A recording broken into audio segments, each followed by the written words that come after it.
आज south Asia में दो ही ऐसे देश हैं जिनके पास न्यूक्लियर हथियार है। वो है पाकिस्तान और भारत।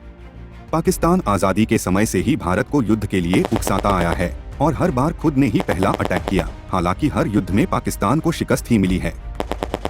आज हम भारत पाकिस्तान के 1965 के युद्ध के बारे में बात करेंगे, जिसमें भारतीय आर्मी और एयरफोर्स ने पाकिस्तान को ऐसी हार दी कि पाकिस्तान के लाहौर सहित पाकिस्तान का बड़ा क्षेत्र भारत के नियंत्रण में आ गया, जो कि भारत ने वापस पाकिस्तान को दे दिया था।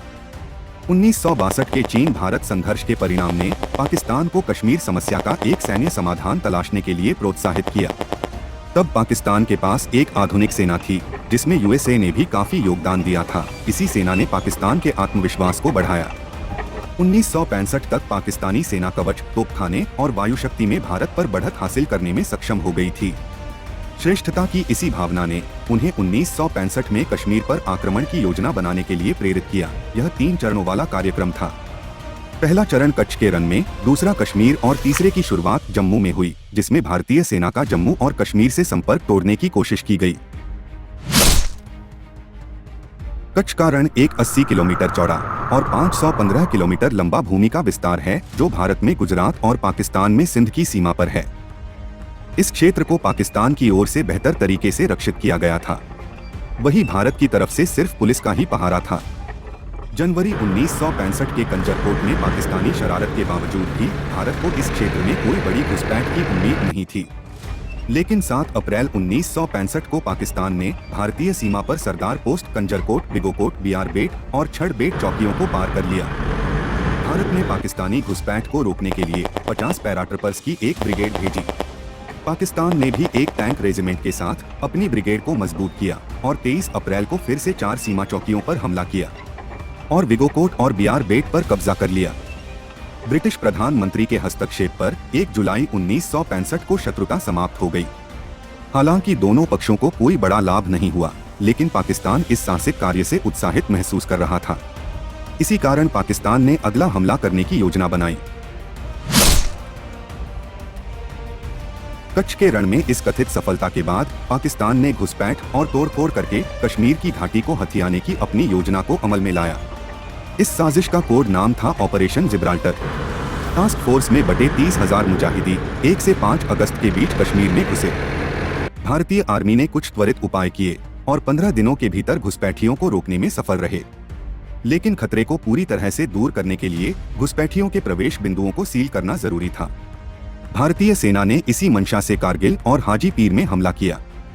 इन्हीं प्रवेश बिंदुओं को बंद करने के लिए भारतीय सेना के 93 ब्रिगेडियर ने ऑपरेशन किया और इसी प्रक्रिया में पाकिस्तान के नियंत्रण की 2 महत्वपूर्ण जगह भारत की कब्जे में आ गई। 104 ब्रिगेड द्वारा किशनगंगा नदी पर मीरपुर क्षेत्र पर भी पूरा नियंत्रण पा लिया। इस क्षेत्र में पूर्ण प्रभुत्व हासिल करने के लिए ब्रिगेड ने कई भयंकर युद्ध किए। संक्षेप में, भारतीय सेना की समय पर कार्रवाई ने ऑपरेशन जिब्राल्टर को पूरी तरह से पाकिस्तान के लिए आपदा में बदल दिया। पाकिस्तान ने आखिरकार स्थिति पर काबू पाने के लिए ऑपरेशन ग्रैंड स्लैम शुरू किया। इसका उद्देश्य अखनूर पुल और जम्मू पर कब्जा करने के लिए छम्ब क्षेत्र में भारतीय सेना को हराना था, जिससे भारतीय सेना पूरी तरह कश्मीर से कट जाती। 1 सितंबर 1965 को पाकिस्तान आधुनिक टैंक्स और तोपखाने के साथ कश्मीर की तरफ बढ़ा। पाकिस्तान ने अपनी सेना के डिवीजन बनाए थे, जिनकी अगर भारतीय सेना से तुलना की तो पाकिस्तानी सेना ज्यादा आधुनिक थी, जिससे सफलता को लगभग निश्चित ही कर लिया था। 5 तारीख को पाकिस्तान के अखनूर पर आगे बढ़ने के साथ ही स्थिति बहुत गंभीर हो गई। लेकिन भारत ने लाहौर, सियालकोट और राजस्थान सेक्टरों में पाकिस्तान पर पथभ्रष्ट हमलों का सहारा लिया। इसने युद्ध की बाजी ही पलट गई और पाकिस्तान के सपने को चकनाचूर कर दिया। लाहौर सेक्टर में इंडियन 11 कोर के 3 डिवीजनों ने उत्तर में पठानकोट से लेकर दक्षिण में सूरतगढ़ तक के क्षेत्र पर हमला किया। इन 3 डिवीजनों में 15, 7 और 4 नंबर के कोर डिवीजन थे और क्षेत्र को 3 सेक्टरों में बांटा गया था। जीटी रोड क्षेत्र में डिवीजन 15, खलरा बरकी क्षेत्र में डिवीजन 7 और करण कसूर क्षेत्र को 4 माउंटेन डिवीजन को सौंपा गया था। प्रत्येक डिवीजन को आवश्यक टैंक्स और तोपखाने का समर्थन प्रदान किया गया था। सेना का उद्देश्य नहर के पूर्व के सभी पाकिस्तानी क्षेत्रों पर कब्जा करना था। भारतीय हमला 6 सितंबर 1965 को सुबह 4 बजे शुरू हुआ। शुरुआत में उत्तरी क्षेत्र में 15 डिवीजन का संचालन अच्छी तरह से चला। एक ब्रिगेड ने पहले ही स्वीप में डोगराई पर कब्जा कर लिया। इसके बाद सेना ने नहर के पार एक ब्रिजहेड की स्थापना की और सेना लाहौर के बाहरी इलाके बाटापुर पहुंची। लेकिन दुश्मन के क्षेत्र में घुसकर युद्ध करना साधारण काम नहीं था, और जब पाक सैनिकों ने अच्छे टैंक्स के साथ जवाबी कार्रवाई की तो सेना को पीछे हटना पड़ा। लेकिन सेना के पीछे हटने के बाद तुरंत ही दूसरा प्रयास किया गया और इस प्रयास ने भारतीय सेना को सफलता दिलाई। इस युद्ध में 21 सितंबर की आधी रात को 3 जाटों द्वारा डोगराई पर कब्जा किया गया और इस कार्रवाई में पाकिस्तान को 250 सैनिकों का नुकसान हुआ, जिसमें 150 सैनिक मारे गए और 100 को बंदी बना लिया गया। इधर 7वीं इन्फेंट्री डिवीजन भी बड़े उत्साह के साथ खगरा बरकी के क्षेत्र पर आगे बढ़ी और 11 सितंबर 1965 तक अपना काम पूरा किया। आगे बढ़ने के दौरान सबसे कठिन कार्रवाई बरकी के ही डिवीजन द्वारा लड़ी गई थी, जिसे मजबूत बंकरों द्वारा संरक्षित किया गया था। 4 सिखों ने दुश्मन के सभी प्रतिरोधों को तोड़ दिया और 10 सितंबर को रात 9 बजे तक बरकी पर कब्जा कर लिया। लेकिन इस लड़ाई में दोनों ही पक्षों को भारी नुकसान हुआ, लेकिन भारतीय सेना ने अपना मिशन पूरा कर ही लिया। डिवीजन 10 और 7 को बड़ी सफलता मिली, लेकिन डिवीजन 4 भारी मुश्किलों का सामना कर रही थी। हालांकि इसके बाद भी सेना ने पाकिस्तान के कुछ जमीन पर कब्जा किया और खेम क्षेत्र पर हो रहे पाकिस्तान अटैक को भी रोक दिया। डिवीजन डी को कुछ प्रारंभिक सफलता मिली, लेकिन पाक काउंटर आक्रमण ने सेना को रोक कर रखा। वास्तव में पाक ने इस क्षेत्र में इस डिवीजन कोर को नष्ट करने के लिए एक व्यापक कदम के रूप में एक शक्तिशाली हमले की योजना पहले से ही बनाई थी। इसी कारण डिवीजन 4 को पाकिस्तान के हमले का उत्तर देने में असमर्थता प्राप्त हुई और कुछ क्षेत्र वापस पाकिस्तान के कंट्रोल में चला गया।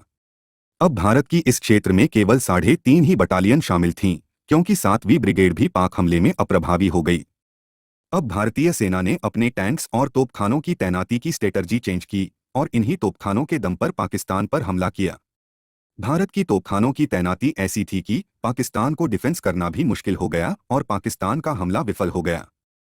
8वीं रात को पाकिस्तानियों ने एक बख्तरबंद ब्रिगेड के साथ दाहिनी ओर की स्थिति को पछाड़ने की कोशिश की, लेकिन यहां फिर से भारत के 4 ग्रेनेडियर्स चट्टान की तरह खड़े हो गए। हवलदार अब्दुल हमीद ने अकेले इस लड़ाई में पाकिस्तान के 2 टैंक नष्ट किए। भारतीय आर्मर रेजिमेंट ने अब पाकिस्तानी सैनिकों को 3 तरफ से फंसा दिया। उत्तर की लड़ाई में पाकिस्तान ने 97 टैंक खो दिए। तब भारतीयों ने नए क्षेत्र पर फिर से कब्जा करने के कुछ प्रयास किए, लेकिन पाकिस्तानियों ने इस क्षेत्र को आखिरी तक अपने कब्जे में रखा। छंब पर दबाव कम करने के लिए भारतीय सेना द्वारा 8 सितंबर 1965 को एक कोर को लॉन्च करके सियालकोट सेक्टर में एक और मोर्चा खोला गया था, जिसमें 6 माउंटेन डिवीजन थी। लेकिन इस सेक्टर में पाकिस्तान के पास बख्तरबंद बटालियन थी और मौसम भी खराब था। तब भारतीय आर्मी कमांडर ने पाकिस्तान को वही उलझा कर रखा और एक नई डिवीजन पाकिस्तान के फुल्लेरा नाम के क्षेत्र में भेजी और वहां अपना कब्जा कर लिया। इसके बाद भारत ने सिंध में दुश्मन सेना को ठिकाने लगाने के लिए राजस्थान सेक्टर में तीसरा मोर्चा खोला और पाक रेंजर्स को रेगिस्तान के कई इलाकों से खदेड़ दिया। युद्ध के अंत तक रेगिस्तान में लड़ाई जारी रही और भारतीयों ने कुछ और लाभ कमाए। कुल मिलाकर भारत ने इस क्षेत्र में 388 वर्ग किलोमीटर पाक क्षेत्र पर कब्जा कर लिया। भारतीय वायुसेना ने कई मोर्चों पर दुश्मन से लड़ने में सेना को पर्याप्त समर्थन दिया। युद्ध के पहले ही दिन भारतीय फाइटर प्लेन्स ने आगे बढ़ते हुए पाक टैंक्स पर भारी प्रहार किया।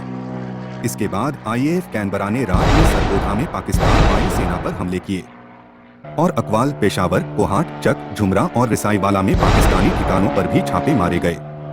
कैनबरा का उपयोग जमीनी हमले के लिए किया गया था, जबकि हंटर्स का उपयोग काउंटर एयर इंटरसेप्शन और क्लोज सपोर्ट मिशन के साथ साथ फ्लाइंग कॉम्बैट और पेट्रोलिंग के लिए किया। नेट स्क्वाड्रन वायु रक्षा के मुख्य आधार थे। पाकिस्तान के F-86 के खिलाफ नेट की आश्चर्यजनक सफलता ने इसे सबरे स्लेयर नाम दिया। इस संघर्ष के दौरान पाकिस्तान ने 70 और भारत ने 35 विमान खो दिए। भारतीय नौसेना ने हमारे बंदरगाहों और तटरेखा की सुरक्षा सुनिश्चित की। पाकिस्तानी नौसेना ने द्वारका बंदरगाह पर एक गुप्त छापेमारी की, लेकिन भारतीय नौसेना ने पाकिस्तान के सपनों को चकनाचूर कर दिया और पाकिस्तान की नेवी को बड़ा झटका दे दिया। 1965 के युद्ध में हथियारों और उपकरणों में अपनी श्रेष्ठता के बावजूद पाकिस्तान को सोल्जर और सामग्री में भारी नुकसान उठाना पड़ा। ऐसा अनुमान है कि पाक सेना के 5,988 लोग मारे गए और कई घायल हुए। भारत में 2,735 लोग मारे गए और 8,225 घायल हुए। पाकिस्तान के 475 के मुकाबले भारतीय टैंक नुकसान सिर्फ 80 थे। आज भी राजस्थान में पाकिस्तान के छोड़े हुए टैंक मौजूद है, जिसे आप भी देख सकते हैं।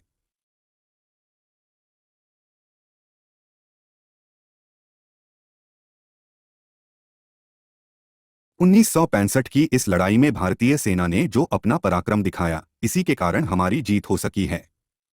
क्योंकि 3 साल पहले 1962 में हम चीन से हार चुके थे और भारत इन्फ्लेशन और सूखा पड़ने की मुश्किलों से सामना कर रहा था, जिसके कारण हमारे पास कम हथियार थे, जबकि पाकिस्तान के पास ज्यादा एडवांस हथियार थे। फिर भी भारत ने न केवल पाकिस्तान को डिफेंस किया, बल्कि पाकिस्तान के अंदर घुसकर हमला किया। अंत में संयुक्त राष्ट्र और रूस के प्रयासों से 23 सितंबर 1965 से युद्ध विराम पर सहमति बनी। ताशकंद घोषणा और उसके बाद दोनों देशों के बीच हुए समझौते ने 5 अगस्त 1965 से पहले बलों को हटा दिया और उनके अधिकार वाले क्षेत्र पर वापस आ गए। इसी ताशकंद दौरे के दौरान लाल बहादुर शास्त्री की गोपनीय तरीके से मौत हुई। लेकिन युद्धविराम ने कुछ समय के लिए उपमहाद्वीप में शांति बहाल की। इसके बाद भी पाकिस्तान ने 1971 और 1998 में भारत के साथ युद्ध किए।